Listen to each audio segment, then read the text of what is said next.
So here we go. Welcome to this episode of Soul for Now. I am your host, Freddie Friole. Back behind me, we got my soulmates. That is Bobby Brown Bear, and we got Kathy the Cross-Eyed Kitty. So thanks so much for joining. A lot of news really the last couple of days here. We had a big crash yesterday, Bitcoin dropping all the way to 42,000. Meanwhile, Sol corrected down to about $150. Hope that some of you are able to jump in and grab some then. So what was the reason behind this crash? Very debatable. There's a lot of thoughts out there. One thing that could be playing a role, or probably is playing a role, at least in the, I guess, lack of recovery, at least in the Bitcoin price and the prices of most cryptos.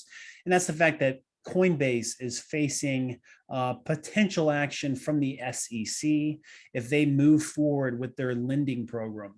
So they submitted to have a lending program by which individuals on Coinbase could gain interest on their coins.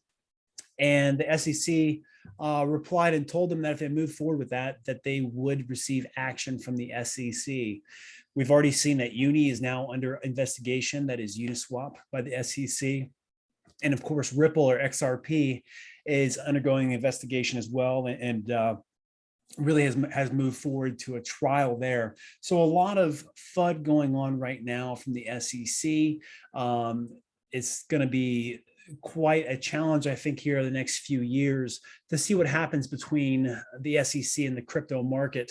Ultimately, it doesn't matter what the US does. The US can slow down the spread of crypto, but in my opinion, this is really something that cannot be stopped. So wanted to talk to you guys today about why it is that Sol's doing so well. They've recovered, as I mentioned, they dropped to 150. Currently, we're sitting at $191 here just after 7 p.m. Central Time in the US. So why is it that Sol is doing so well when most other coins are down from where they were just a couple days ago? Well, I've been doing really everything that I can through crypto. The way that I learn is really by hopping on to an ecosystem and trying to do stuff with it, seeing what it's capable of. Now with Bitcoin, that's pretty straightforward. You can send or receive Bitcoin. Mostly you hodl it. With Ethereum, I've been testing OpenSea a bit. I wanted to get into the NFT game and wanted to get an ape yacht. They have these very nice, what are they? Ape Harbor yachts. I saw a great one on there a couple of weeks ago for just like $170. And I went to buy it, but it was going to cost me like $200 in fees. And I'm not going to pay $170 plus 200 on that item. So that's when I started hopping on Solana. I've been into DeFi a little bit, doing liquidity pooling. And what I found, I've been on Polygon so far, or previously known as Matic. Polygon's very easy to use. However, you do have the bridge you have to get across from Ethereum over to Polygon, and Polygon's rather limited. There's not a lot of NFTs there. So in terms of the DeFi, there is some good opportunities for yield farming, but it's pretty limited in that way. So just a couple of weeks ago, I hopped on Solana to see what that ecosystem was capable of. I started off on Radium, just doing some liquidity pooling and earning yields off that liquidity. And then we've seen, of course, like everybody, I've gotten a bit into the NFT game. Just got Bobby and Christina the other day. So I wanted to get some NFTs on ETH, as I mentioned. It's just way too expensive. It's ridiculous. So on Solana, I paid, a fraction of a Sol, maybe a few pennies in terms of fees in order to get these two guys. Christy, why are you looking at me like that? I'll tell you, this cat.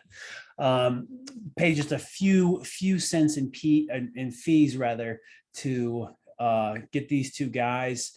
In terms of DeFi, it's very cheap and easy to use. So really what I saw with the Solana ecosystem is that it's inexpensive. Now, of course, that comes at the cost of more centralization. Certainly, this is more centralized than something like Ethereum. However, I think as the Solana inventors would mention, it's really a matter of how much decentralization is needed. Now, to get Bobby and to get Katrina, I think, I don't need all that much centralization for these two. Now, if I was playing around with bigger money, maybe I would want to do something like on ETH. But the problem is that on ETH, there's just not much you can do. It's so expensive, even just to send ETH. It's like, I tried to just send some ETH from one wallet to another the other day. It was going to cost me like $30, $40 just to send ETH. So unfortunately, I think that ETH has a lot of promise, but unfortunately right now, it's just not a useful system. Unless you are a whale that has a ton of money to use, ETH is not really usable. Now we'll see in terms of ETH 2.0, that'll be coming maybe Q1 next year, probably sometime next year. Some people say into this year. I kind of doubt that. So when ETH 2.0 comes out, the hope is that these prices will be dropped and they'll be able to compete with something like Solana. Then you've got, of course, Cardano as well, or ADA. They've been having some issues recently on their test net in terms of being able to do DeFi exchanges. So it's yet to be seen where Cardano is going to come in.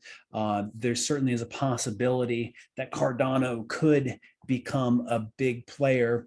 But right now, the reason you're seeing such a jump in the price of Solana is because you can use it.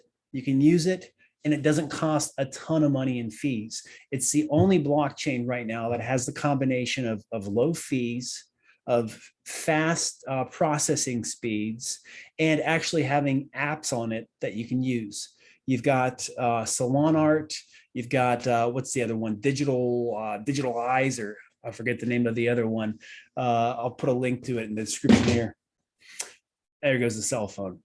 But anyhow, that's really the reason that Solana is doing so well right now. It's usable. If you guys want to see for yourselves, just hop on there, try to use it. Go over to ETH. If you're on layer 1, yeah, you can get NFTs, but you're gonna be paying a ton of money in fees for them. You can't get you a Bobby Brown bear for less than $100 in fees.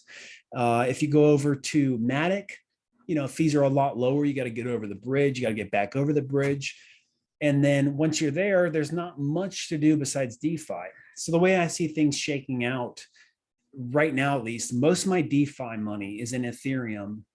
I also am invested in Solana in the DeFi world to a lesser degree.